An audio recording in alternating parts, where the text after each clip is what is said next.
नमस्कार दोस्तों, अगर आप एक भोजपुरी सिंगर हैं या आप सिंगर बनना चाहते हैं तो यह वीडियो आप बिल्कुल भी मिस मत करना, स्किप मत करना। इस वीडियो को पूरा अंत तक देखना, क्योंकि यह वीडियो अगर आप देख लेते हैं तो आप जो ठगी का काम कर रहे हैं, कुछ लोग जो फंसाने का काम कर रहे हैं भोजपुरी सिंगरों को कि कैसे उनसे पैसे ऐंठे जाएं, तो उन सब चीज़ों से आप बच सकते हैं।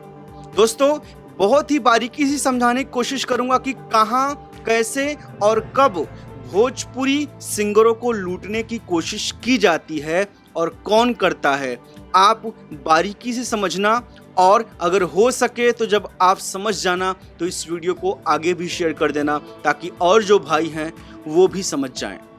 दोस्तों, आपने महाभारत देखी होगी, वहां पे अभिमन्यु के लिए चक्रव्यूह रचा गया था। 7 द्वार थे, अभिमन्यु ने 6 द्वार फाटक तोड़ दिया था, लास्ट में बेचारा मारा गया था। ऐसे ही भोजपुरी सिंगरों के लिए 4 द्वार हैं। पहला द्वार है राइटर यानी कि गीतकार, दूसरा द्वार है स्टूडियो, तीसरा द्वार है वीडियो डायरेक्टर और चौथा द्वार है म्यूजिक कंपनी, जहां से आपके गाने रिलीज होते हैं। कोई भी सिंगर अगर शुरुआत करता है पहले गीतकार से संपर्क करता है, लेकिन वो गलती क्या करता है, गीतकार को ही पूरा भगवान मान लेता है कि भैया अब यही मेरा भगवान है। होता क्या है, मैं सब गीतकारों की बात नहीं कर रहा हूं, कुछ गीतकार, कुछ भोजपुरी के राइटर सिंगरों के साथ में गलत करते हैं। कुछ कैसे गलत करते हैं, आप उनसे बोलते हो, पहले तो गीत लेते हो, जब गाना उनसे ले लेते हो तो उनसे ही आप, क्योंकि आप नए होते हो, आपको कुछ पता नहीं होता है, तो आप उनसे ही रिक्वेस्ट करते हो कि भैया कोई अच्छा म्यूजिक स्टूडियो हो तो आप सजेस्ट करिए, मुझे वहाँ काम कराना है या मेरा काम अच्छे से करवा दीजिए। तो क्या होता है कि आप तो नए होते हो, आपको ना स्टूडियो के बारे में नॉलेज होता है, लेकिन उस गीतकार को सब पता होता है और वो अपना कमीशन रखता है। जी हाँ, कुछ गीतकार, सारे गीतकारों को मैं बात नहीं कर रहा हूं, कुछ भोजपुरी के जो गीतकार हैं म्यूजिक स्टूडियो में उनका कमीशन होता है और वो आपको लेके जाते हैं, जो काम आपका 1 रुपए में होना होता है वही काम आपका 3 रुपए में करवाते हैं। और म्यूजिक स्टूडियो वाला कुछ क्यों नहीं बोलता बेचारा, क्योंकि उसको पता है कि ये जो सिंगर है वो तो एक आध बार, 2 बार या साल में 3 बार आ जाएगा, लेकिन ये जो गीतकार है साल में मेरे पास 50 बार आता है, 50 बार काम आता है, तो मेरा फ़ायदा गीतकार से है, इसलिए वो कुछ बोलता नहीं है। और आप पैसे ज़्यादा भले ही देते हो, लेकिन वो पैसे में कुछ अंश गीतकार को मिल जाता है, तो आपका जिस लेवल का काम होना चाहिए उस लेवल का काम नहीं हो पाता। फिर आप बोलते हैं मैंने इतने पैसे खर्चे किए, म्यूजिक स्टूडियो वाले ने मेरा अच्छे से काम नहीं किया। कहाँ से वो बेचारा आपका काम करेगा। दूसरी चीज, फिर आप उसी गीतकार से करते हो कि कोई अच्छा वीडियो डायरेक्टर हो, वहां भी उसका अंश होता है। डेफिनेटली कुछ गीतकार हैं वो वीडियो डायरेक्टर से भी संपर्क में रहते हैं, कुछ ना कुछ अपना कमीशन रख लेते हैं।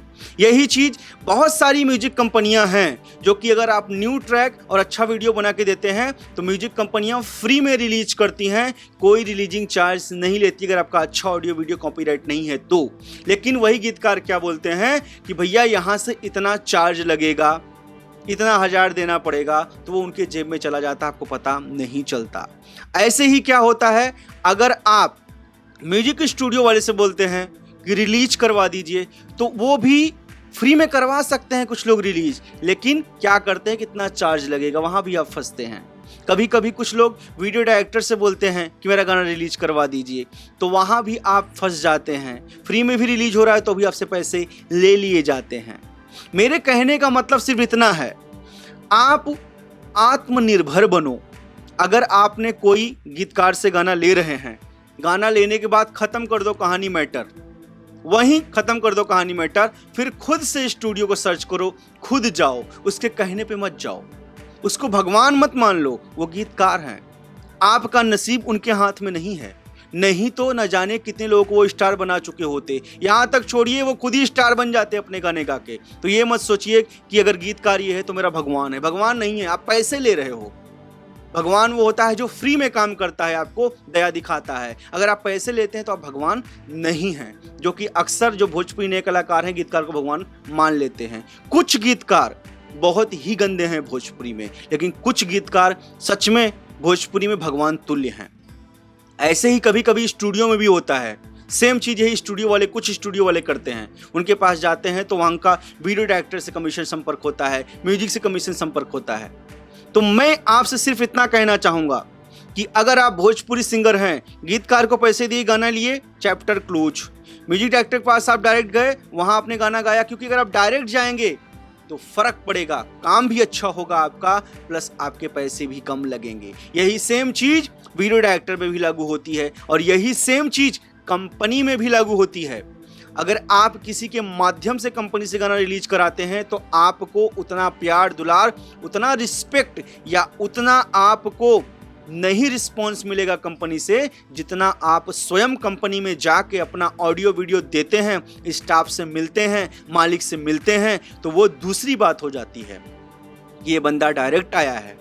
तो मेरा आप सबसे हाथ जोड़ के निवेदन है, ये जो 4 द्वार हैं, 4 जगह सिंगरों को चढ़ावा चढ़ाना पड़ता है, गीतकार, म्यूजिक डायरेक्टर और अपना वीडियो डायरेक्टर और कंपनी। अगर आप स्वयं आत्मनिर्भर हो जाएंगे, सब कुछ आप खुद खोजेंगे, सब कुछ आप खुद करने की कोशिश करेंगे, तो डेफिनेटली आप ठगे जाने से बच जाएंगे, क्योंकि कमीशन वाला काम बहुत ज़्यादा भोजपुरी में होता है, इसीलिए काम सिंगरों के अच्छे नहीं हो पाते। आप पैसे तो देते हो, लेकिन बीच में लोग कमीशन कुछ लोग खा लेते हैं, तो आप वहीं फंस जाते हैं। मैं किसी गीतकार के विरोध में नहीं हूँ, किसी कंपनी के विरोध में नहीं हूँ, ना किसी म्यूजिक स्टूडियो के विरोध में हूँ, ना किसी वीडियो डायरेक्टर के विरोध में हूँ। मैं विरोध हूँ करप्शन के, मैं विरोध में हूँ जो गोरख धंधा हो रहा है भोजपुरी में, मैं विरोध में हूँ उन गरीब सिंगरों को जो लूटते हैं, उन सब के विरोध में हूँ। और मैं एक चीज़ बोल रहा हूँ, जो गरीब सिंगरों का पैसा खाएगा वो नरक में जाएगा, वो नरक में जाएगा, उसके बच्चे के ऊपर पैसा निकलेगा। जो भी गरीब सिंगरों का गलत नाजायज पैसा खा रहा है वो डेफिनेटली वो नरक में जाएगा, भले ही हो कोई भी हो, A to Z हो, क्योंकि 5 उंगली बराबर नहीं होती, 5 finger is not same.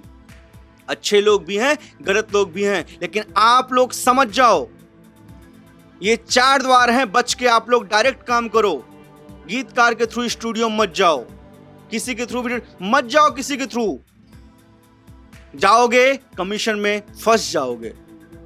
I hope आप लोग समझ गए होंगे मैं क्या कहना चाहता हूं।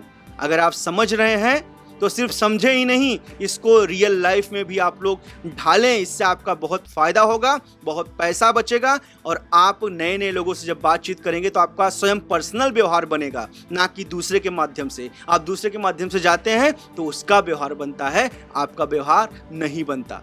सो प्लीज इस वीडियो को ज़्यादा से ज़्यादा शेयर करें, ताकि जो भाई ये गलतियां करते हैं वो गलतियां ना करें। बहुत अच्छी अच्छी म्यूजिक कंपनियां हैं, लेकिन आप स्वयं डायरेक्ट नहीं जाते, इसलिए आप लोग फंसते हैं। अच्छे अच्छे स्टूडियो हैं, नहीं डायरेक्ट जाएंगे, फंसेंगे। किसी के माध्यम से मत जाइए। आप आत्मनिर्भर बनिए, जैसा पूरा देश आज के टाइम पे आत्मनिर्भर बन रहा है, आप भी बनिए। वीडियो देखने के लिए आप सबका धन्यवाद।